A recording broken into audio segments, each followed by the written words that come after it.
Hey, I'm Hunt, and this is Hunt on LSU, your channel for LSU Fighting Tiger football talk. Enjoy the video. We want you to leave a comment below, hit that like button, and subscribe right below the video. Enjoy. Their preparation has been outstanding. They've prepared. Now they know they've got to perform. So they're going to handle what they can handle. But I think they're going to draw on experiences. And that's what I meant by battle scars. Battle scars are really about, the things that you can pull on that are going to be helpful for you in allowing you to be your best when your best is needed. And I think that that's what we'll see with a lot of our guys that have played in these games. They're going to draw on past experiences that are going to help them be successful. That's Brian Kelly yesterday talking about his team's preparation for this season opener. It's the third year in a row, a big-time season opener on a Sunday night. LSU lost the first two to Florida State, as you're all very well aware.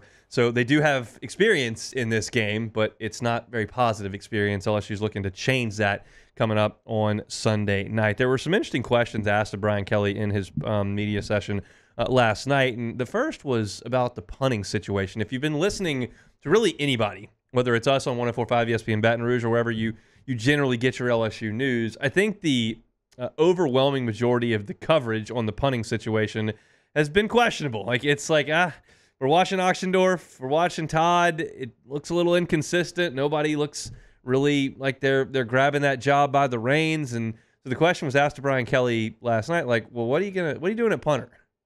Well, we want to include the ability to move our punter this year. Jay was not somebody that felt comfortable in a rugby fashion. He wanted to be a down-the-line kicker. But Blake is accomplished in that and feels comfortable in that kind of Aussie rugby type environment. There are times that you want to be able to implement that, and he's comfortable and accomplished with it, where Peyton Todd is much more of a down-the-line guy. So it gives us two weapons within our punt arsenal, and we want to be able to take advantage of that. So they're going to use two punters. As you know, the old football cliche goes, if you have two punters, you don't have one. Maybe that was more so in quarterbacks.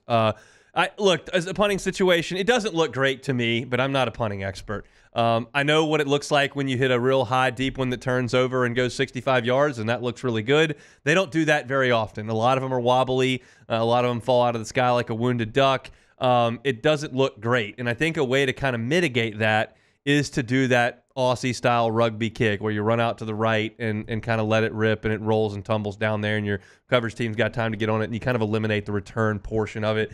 You're generally not going to shank as many of those. You certainly can, but you're not trying to hit that normal big high sky ball that you can sometimes hit off the side of your foot. You kind of roll out and just kind of knock it down the field. So that's kind of what they're looking for. Kelly talked a little bit more, and back this is number 5, about what that Aussie-style rugby punt gives them, and this was his answer.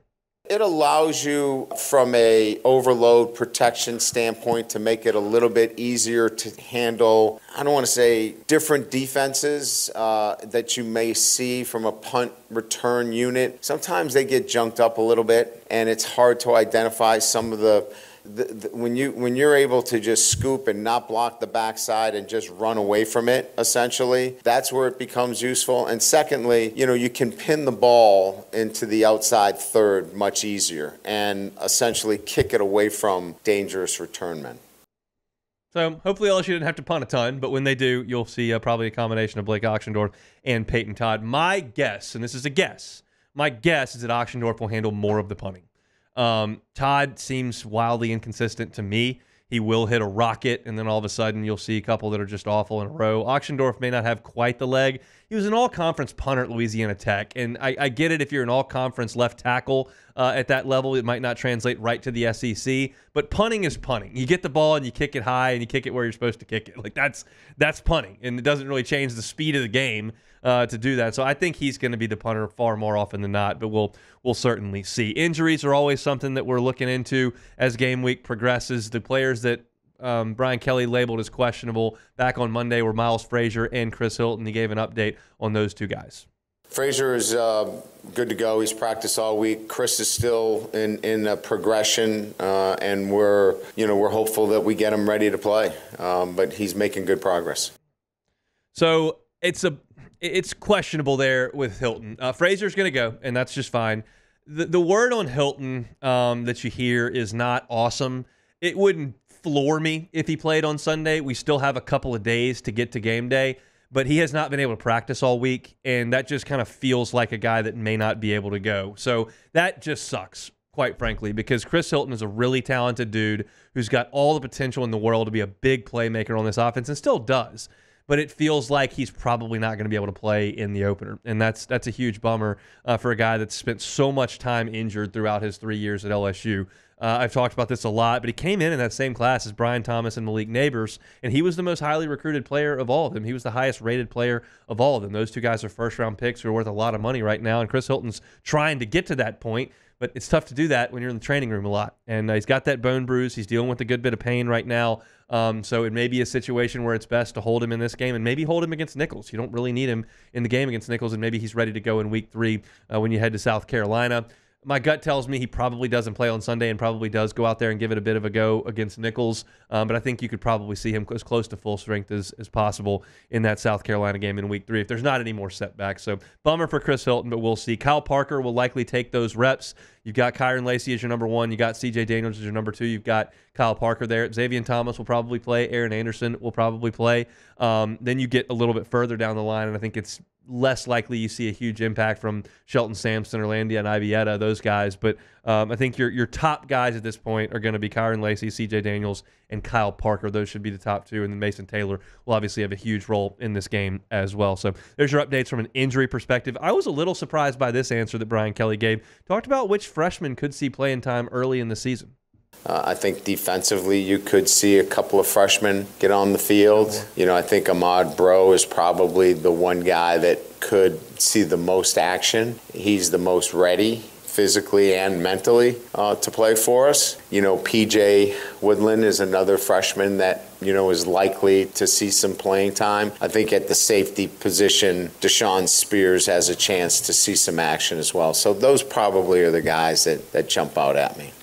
The secondary players are no surprise at all. Everybody's talked about P.J. Woodland since the spring when he got to campus. And then you're talking about, Deshaun Spears, who everyone's been talking about at camp. He just looks the part, looks physically ready to go. And I think it's likely that you'll see those two guys. I think you'll see them more in the game against Nichols. And I think as the season progresses, those guys will move to the forefront. I told you in my bold predictions for the season earlier this week that I thought that it was very likely, well, likely is a strong word. It's very possible that Deshaun Spears could maybe come on after that first bye week and be ready to go against Ole Miss as maybe the starter. I think that's the progression that we're on. I don't think you'll see that on Sunday, but I think they'll play. Ahmad Bro being the first name out of his mouth was surprising to me. They list Ahmad Bro at 6'3", 285 pounds. He's a true freshman from Ruston. Was a guy that the staff really liked late in the process and brought in. You would have thought Dominic McKinley would be kind of in that spot, but you never know when they get to campus. Sometimes the 3 stars outshine the 5 stars. Sometimes the 5 stars are stars. You never quite know. But Ahmad Bro, being a guy they're going to put in, certainly Jacobian Guillory and Gio Paez will be the first defensive tackles in there. You figure Jalen Lee's probably next up.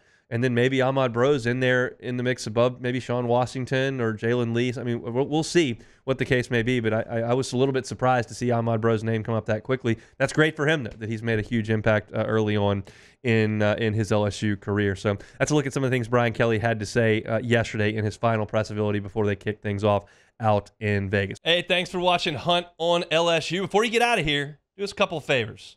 Hit that like button. Leave your comments below and subscribe to the channel for all your Fighting Tiger football talk. See you next time.